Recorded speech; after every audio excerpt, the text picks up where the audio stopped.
నా పేరు ధర్మిశెట్టి నారాయణరావు. ఈ వ్యవసాయం మీద సుమారుగా గత 30 సంవత్సరాలు బట్టి కూడా మా తండ్రి దగ్గర నుంచి కూడా మేము వ్యవసాయం చేసుకుని జీవిస్తున్నాం.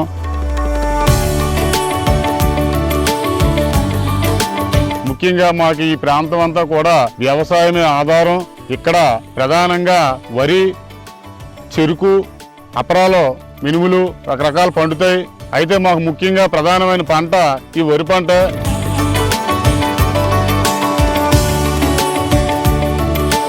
వ్యవసాయ సీజన్లో ఒక్కొక్కసారి వృష్టి, అనావృష్టి వర్షాల వల్ల కూడా మేము రైతులను చాలా ఇబ్బంది పడతాం. అయితే ప్రభుత్వం దీని మీద మాకు ఎంతో సహకారం అందిస్తుంది. అన్నదాత సుఖీభవన్ కానీ, ప్రధానమంత్రి ఇస్తున్న PM కిసాన్ యోజన, కేంద్ర ప్రభుత్వం ఇస్తున్న 2000, రాష్ట్ర ప్రభుత్వం 5000 కలిపి మొదటి విడతగా మాకు పడడం జరిగింది.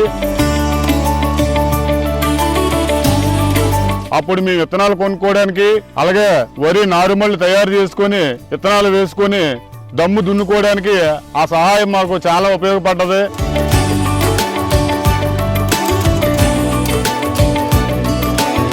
రెండోది విడత కూడా మాకు మొన్న 2000 రూపాయలు, 5000 రూపాయలు కలిపి 7000 రూపాయలు మా బ్యాంక్ అకౌంట్ పడడం అయితే జరిగింది.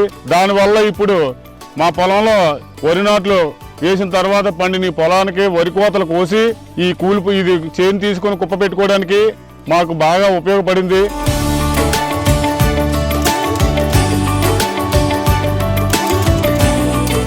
గత వైసీపీ ప్రభుత్వంలో చూస్తే 13,000 రూపాయలు ఇచ్చేవారు, కానీ కొంతమంది లబ్ధిదారులు చేకూరలేదు. అప్పుడు కూడా కొద్ది రైతులకి అక్కడక్కడ రాక చాలా మంది రైతులు నష్టపోయేవారు. ఈ కూటమి ప్రభుత్వంలో రైతుకి ఎంతో మేలు చేస్తున్నాయి.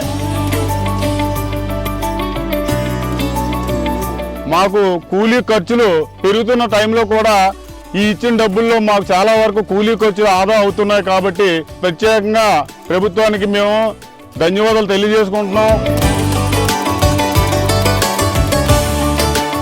ఈ కూటమి ప్రభుత్వం 10 కాలాల పాటు చల్లగా ఉండాలని చెప్పేసి కోరుకుంటూ జై శ్రీరామ్, జై హింద్.